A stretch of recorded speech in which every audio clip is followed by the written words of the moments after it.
حضور غوث پاک رضی اللہ تعالیٰ عنہ نے 40 سال دین کا کام کیا. صبح کے وقت فقہ کا درس دیتے تھے فجر کے بعد، کچھ دیر کر ناشتہ کرتے سو جاتے، پھر آ کے مدرسے میں پڑھاتے باقاعدہ بچوں کو.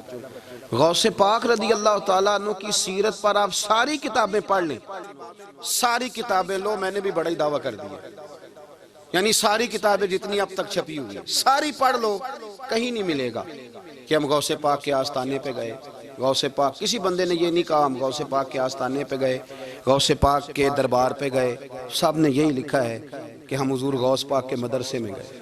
ہمارے نا مدرسوں میں سبق تقسیم ہوتے ہیں، سال جب شروع ہوتا ہے نا تو سبق تقسیم ہوتے ہیں. ہمارے مدرسے میں بھی تقسیم کرتے ہیں ہمارے مولانا. آپ حدیث پاک پڑھائیں گے، فلانا استاد منطق پڑھائے گا، فلانا فلسفہ پڑھائے گا، فلانا یہ سبق تقسیم ہوتا ہے، فلانا قرآن، فلانا حدیث، فلانا فقہ. تو غوث اعظم کے مدرسے کے جو ناظم تعلیمات تھے وہ کہنے لگے حضور سبق بانٹنا ہے تو آپ کو کون کون سے سبق دے دیں، کون کون سا پیریڈ پڑھائیں گے؟ تو آپ فرمانے لگے نہیں پیریڈ رہنے دو. حضور پھر فرمایا اس طرح کرو، لائق بچے تم رکھ لو اور نلائق سارے مجھے دے دو، میں جانوں اور نلائق جانے، نلائق سارے میرے. غوث پاک رضی اللہ تعالیٰ نلائق سارے رکھ لیے، کند ذہن. اور حضور غوث پاک ان کو اسباق پڑھایا کرتے، ان پر محنت کرتے. فجر کے بعد فقہ کا درس، 10 بجے مدرسے کی کلاس، زور کے بعد حدیث پاک کا درس، مغرب کے بعد تفسیر بیان کرتے. بانج علموں جو کرے فقیری وہ کافر مرے دیوانہ. اور عشاء کی نماز کے بعد ہفتے میں 3 جلسوں سے خطاب. اور یہ سارے کام کر کے نا تو پھر بھی غوث اعظم جب دنیا چلی جاتی تو وضو کر کے مصلی پہ بیٹھ جاتے. اور 40 سال بیت گئے، ساری رات اللہ کی بارگاہ میں عبادت کرتے. 40 سال حضور غوث پاک کو اللہ نے بڑا اعزاز دیا، کتابیں لکھی، ڈیوٹی کی، محنت کی، کوشش کی پوری دنیا میں. میں پہلے بھی بتا چکا ہوں، پھر بتاتا ہوں. یہ جو صلاح الدین ایوبی کا بہت نام لیتے ہیں نا، بہت بڑے مجاہد تھے. صلاح الدین ایوبی کے ساتھ 70,000 کی فوج تھی، سارے کے سارے غوث پاک کے مرید تھے. صلاح الدین ایوبی نے حضور غوث پاک کی زیارت نہیں کی پر تعلیم غوث پاک کے مدرسے میں حاصل کی. اس کو بڑا شوق ہو نا کتابیں دیکھنے کا، وہ میرے پاس آئے، میں دکھاؤں گا انشاءاللہ. صلاح الدین ایوبی حضور غوث پاک کے مدرسے کا طالب علم ہے.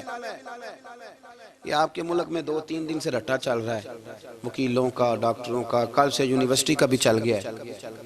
یہ لڑائی کسی مولوی 2 گروپوں میں ہوئی ہوتی نا، چلو نام بولو، میں نے پتہ ہے اگلی گل جائے، کسی مولویوں کے 2 مدرسوں میں ہوتی نا تو جو طوفان اٹھنا تھا نا ہر چوک میں، مولوی لڑاندے ہی بڑا نہیں. یہ بڑی میں نے دعوت دی تھی پرسوں، میں نے کہا جب وکیل مکمل تعلیم کر لینا اسے 2 سال مدرسے میں لاؤ، ہم اسے سکھائیں گے اٹھنا کیسے ہے، بیٹھنا کیسے ہے. ان کو لاؤ، اس لیے کہ ہم اپنی بات نہیں بتائیں گے، ہم بتائیں گے محمد عربی کی باتیں صلی اللہ علیہ. مہربانی کرو، مجھے کوئی شکوہ نہیں ان سے، کوئی کسی قسم کا نہیں. اس لیے کہ ہمارے ملک میں نا احتجاج کا کلچر پرموٹ کیا گیا، ہم نے یہ ماحول بنا کے دیا ہے سڑک بلاک کرنے کا. یہ ہمارے قریب ایک گاؤں ہے تو روز ڈکیتیاں ہوتی تھی، بچہ بھی قتل، پولیس والے سنتے ہی نہیں تھے. ان بیچاروں نے روڈ بلاک کیا تو سب صحیح ہو گیا، اسی وقت سارا کچھ ہو گیا. اب پہرے داری بھی لگتی ہے، اب جناب چوکیاں بھی قائم ہو گئی، سب کچھ ہو رہا ہے. مزاج بنا دیا ہم نے. یہ عدم برداشت ہے، یہ کلچر خطرناک ہے، یہ کلچر تباہ کرے. وکیل کوئی غیر نہیں، ہمارے اپنے بھائی ہیں. کون ہے وہ؟ ڈاکٹر کون ہے؟ ہمارے اپنے. یہ جو بچے یونیورسٹی میں لڑے کون ہیں؟ ہمارے اپنے. ہم ان کو کاٹ کے نہیں پھینک سکتے، یہ کوئی دوسرے لوگ نہیں. سب کو ضرورت ہے ایک دوسرے کی، لیکن خدا را مہربانی کرو معاشرے میں برداشت کا کلچر پیدا کرو، سکون کا کلچر پیدا کرو، سہنا سیکھو. سنو ایک بات کرتا ہوں، اللہ کرے کہ میں سمجھا سکوں. سارے فیصلے خود نہ کرو. اگر تمہیں نظر آئے نا کہ آپ کے ساتھ کہیں ناانصافی بھی ہو رہی ہے تو ساری عدالتیں دنیا میں نہیں لگنی، ایک قیامت میں بھی لگنی ہے. ہاں امام حسن کو زہر دے دیا گیا تو امام حسین کہنے لگے بھائی بتاؤ کس نے دیا ہے؟ فرمایا حسین اگر وہ نہیں جس پر مجھے شک ہے تو میں کسی آدمی کا بلا وجہ تمہیں نام کیوں بتا دوں؟ کہا پھر بھائی آپ اشارہ تو نہیں بتا دے. تو فرمایا حسین اگر وہی ہے نا جس پر مجھے شک ہے تو پھر بھی میں نے فیصلہ اپنے رب پہ چھوڑ دیا. فرمایا میرے رب سے زیادہ بہتر فیصلے کرنے والا کوئی موجود کچھ فیصلے اللہ پہ چھوڑ دیں.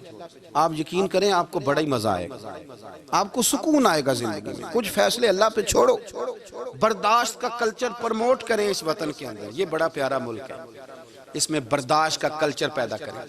وکیل کو ہر وقت ڈاکٹر کی ضرورت ہے, ڈاکٹر کو ہر وقت وکیل کی ضرورت ہے. ہم ایک دوسرے کے بغیر دیکھیں نا, میں نے آئین بھی رکھا ہوا ہے پاکستان کا, لیکن اس کے باوجود کو مسئلہ بن جائے تو میں کسی وکیل صاحب کو فون کرتا ہوں. میرے دوست ہے, میں پوچھتا ہوں کہ یار یہ مسئلہ ہے, اس کا کیا حل ہے. ہم مل کے رہتے ہیں معاشرے میں. برداشت کے کلچر کو پروموٹ کریں, پیار کریں, محبت بانٹیں. یہ وطن ہے, اس کو مل کے سنواریں گے تو انشاءاللہ تعالیٰ یہ رسول اللہ کے دین کا قلعہ بنے گا بڑا مضبوط. اس سے پیار کریں. مثبت غلط بات ہے تو اس کو آپ سمجھائیں, اس پر تبلیغ کریں, لیکن یہ نہ کریں کہ آپ عدم برداشت کا ماحول پیدا کریں. حضور غوث پاک رضی اللہ تعالیٰ عنہ دین کا کام. ایک بات, اللہ والوں کے پاس لوگ دعاؤں کے لیے جاتے ہیں. کیوں جاتے ہیں؟ سنو, میرے ساتھ ایک شخص رہتا ہے, صبح سے شام تک میری ڈیوٹی کرتا ہے, نوکری کرتا ہے, خدمت کرتا ہے, گاڑی چلاتا ہے, یہ کرتا ہے, وہ کرتا ہے. ایک صاحب ہیں جو 3 سال کے بعد ملتے ہیں. وہ جو 3 سال کے بعد ملتے ہیں وہ شکوہ کرتے ہیں کہ پیر صاحب اس کی بات زیادہ مانتے ہیں. تو پیر صاحب اب کدھر جائیں, یہ سارا دن پیر صاحب کی مانتا ہے. نہیں سمجھ آ رہی ہے آپ کو بات؟ یہ مزاج ہے نا جی. ایک بندہ سارا دن دنیا داری کرے, مال کمائے, پتہ نہیں جھوٹ بولے, بڑا کچھ کرے, اور ایک اللہ کا ولی جو اپنا بنائے کچھ نہ, سارا دن رسول اللہ کی باتیں کرے, سارا دن اللہ کے دین کی خدمت کرے. اور بھائی وہ جب ہاتھ اٹھاتا ہے نا تو پھر اللہ اس کی بات کو قبول کرتا ہے. کچھ میرے خاص ہیں, کچھ تیرے خاص ہیں, تو کچھ رب کے بھی خاص ہیں. اور اس پر بھی میں پہلے آیت پڑھ لوں گا تاکہ دلیل مضبوط ہو جائے. اللہ فرماتے ہیں واللہ یختص برحمتہ من یشاء. فرمایا میں نے کچھ بندوں کو اپنی رحمت سے اپنا خاص بنا لیا. کچھ بندے اللہ کے بس اللہ کی بارگاہ میں وہ دعائیں کرتے ہیں تو اللہ قبول فرما لیتا ہے. پتر اللہ ہی دیتا ہے, لیکن اللہ کا ولی دعا تو کر سکتا ہے نا. اللہ کا ولی, میری بات کی سمجھ آ رہی ہے؟ بیٹا کون دیتا ہے؟ اللہ. حضرت محدث اعظم رحمۃ اللہ علیہ کے پاس ایک شخص نے آ کے کہا جی ولی اللہ بیٹا دے سکتا ہے؟ آپ فرمانے لگے ولی اللہ اللہ سے ملا سکتا ہے؟ جی وہ تو ہے ہی ولی اللہ, تو اس نے ملا دینا ہے. تو فرمایا جو اللہ سے ملا دے بیٹا تو چھوٹی سی بات ہے. تو دیکھ نہ کہ جو اللہ تک تجھے لے گیا تو پھر پتر پیچھے رہ گئے. لیکن بیٹا دیتا کون ہے؟ بول کے بتائیں, بول کے. اللہ دیتا ہے. دعا کون کرتا ہے؟ اللہ کا ولی دعا کر دیتا ہے. بی بی آ گئی روتی ہوئی غوث پاک کے پاس, کہنے لگی 6 بیٹیاں ہیں. خامد اور سسر کہتے ہیں کہ 7ویں بھی بیٹی ہوئی تو طلاق دے دیں گے. تھوڑا سا اگر بندہ مالدار بھی ہو تو پھر وہ ہمارا دماغ جہاں مرضی چلتا ہے نا جی. یہ جہالت آج بھی بہت ساری جگہوں پہ پائی جاتی ہے. تہذیب سکھاتی ہے جینے کا سلیقہ, تعلیم سے جاہل کی جہالت نہیں جاتی. تو رو پڑی. حضور غوث پاک رضی اللہ تعالیٰ عنہ نے بلایا اس کے شوہر کو بھی اور سسر کو بھی. فرمایا یہ دیکھ, یہ تو اللہ کے کام ہے, جس کو چاہے بیٹیاں دے, جس کو چاہے بیٹے دے. تو جو نہیں مانتے پھر غوث پاک کی بھی نہیں مانتے.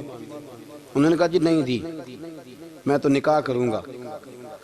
چلے گئے تو غوث پاک کی بارگاہ میں وہ بیٹی اور اس کا باپ اور اس کی ماں پھر آئے, کہنے لگے حضور مہربانی فرمائیں.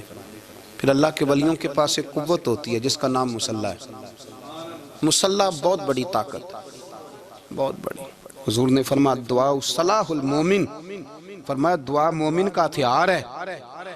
یہ مومن جب ہاتھ اٹھاتا ہے تو پھر عرش کا مالک دروازے کھول دیتا ہے کرم کے.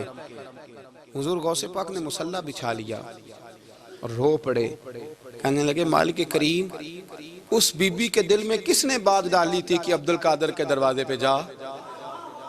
دیکھیں منانے کا انداز, منانا آتا ہے نا. اللہ کس نے اس کے دل میں بات ڈالی کہ عبد القادر کے دروازے جا, کس نے ڈالی؟ اور مالک اگر تو نہیں ڈالی تھی تو کیا تو اب اپنے عبد القادر کو رسوا کرے گا؟ اگر تو نہیں بھیجا ہے کہ ادھر جا تو اب تو رسوا کرے گا؟ حضور غوث پاک رضی اللہ تعالیٰ نے دعا مانگ کے چہرے پہ ہاتھ پھیرے, بچی کے سر پہ ہاتھ رکھا, فرمانے لگے پتر جا, مجھے امید ہے اللہ نے 6 بیٹیاں دی ہیں تو 7 بیٹے بھی عطا فرمائے گا. تو بی بی کہتی ہے پھر رب نے فضل فرمایا اور 7 ہی بیٹے عطا فرمائے. پھر 7 ہی بیٹے رب کریم نے دیے. تو جو اللہ کی مان تھا پھر اللہ بھی اس کی. تو اس میں اختلاف کی کیا بات ہے؟ یہ سادی سی بات ہے. ایک بغداد کا سوداگر تھا, بڑا مالدار تھا. ایک دن اس نے بغداد کے سارے علماء اور مشائخ کی دعوت پکائی تو غوث پاک کے پاس بھی آیا. کہنے لگا حضور شام کا کھانا ہے. آپ نے اس کا چہرہ دیکھا تو وہ رو پڑا. کہنے لگا بغداد کے پیر انکار نہ کرنا. آپ نے فرمایا تو جا میں آؤں گا. شاگرد مرید کہنے لگے حضرت جی آپ بڑی مشغولیت تھی شام کو. فرمایا اتنا بڑا آدمی جب رو پڑتا ہے تو لگتا ہے بڑا مجبور ہے, چلیں گے. شام کو جب اس کے دروازے پہ گئے تو کھانا بھی اس نے چنا تو ساتھ اس نے ایک ٹوکرا ایک صندوق بھی لا کے رکھا, اوپر سے خالی. جب غوث پاک نے اٹھ کے دیکھا تو اندر اس سوداگر کا بیٹا, اس تاجر کا بیٹا, دونوں ٹانگوں سے معذور, دونوں ہاتھوں سے معذور, ایک ہی بیٹا اپاہج ہے. وہ تاجر رو پڑا. کہنے لگا حضور بڑی دنیا جانتی ہے بڑا مال ہے, پر جب تنہا بیٹھتا ہوں تو کھول کے روتا ہوں. وہ بے نیاز ہے نا, ساری زندگی کے بعد ایک بیٹا دیا تو وہ بھی اپاہج ہے. حضور بال سفید ہو گئے. لوگوں کی اولاد بڑھاپے کا سہارا بنتی ہے. میں بوڑھے وقت میں اس کو اٹھا کے پیشاب پخانے کے لیے لے کے جاتا ہوں. بغداد کے عبد القادر سنا ہے جب تو دعا مانگتا ہے تو رب قبول فرما لیتا ہے. تو مہربانی فرما اگر میرا پتر ٹھیک ہو جائے, میرا زور کوئی نہیں مالک, بے نیاز ہی بڑا ہے, اگر مہربانی ہو جائے. تو غوث پاک نے پھر مصلی بچھایا. مصلی بچھا کے کہنے لگے مالک تو اپنے بندوں کے دل میری طرف کیوں موڑتا ہے, اور اگر موڑتا ہے تو پھر رحمت کی نظر فرما, بندہ نوازی فرما. ایک باپ اتنے رو رو کے آنسو بہا رہا ہے تو کرم نوازی فرما. حضور غوث پاک نے ابھی چہرے پر ہاتھ نہیں پھیرے کہ بچہ اللہ اکبر کہتا ہوا صندوق سے باہر نکل آیا.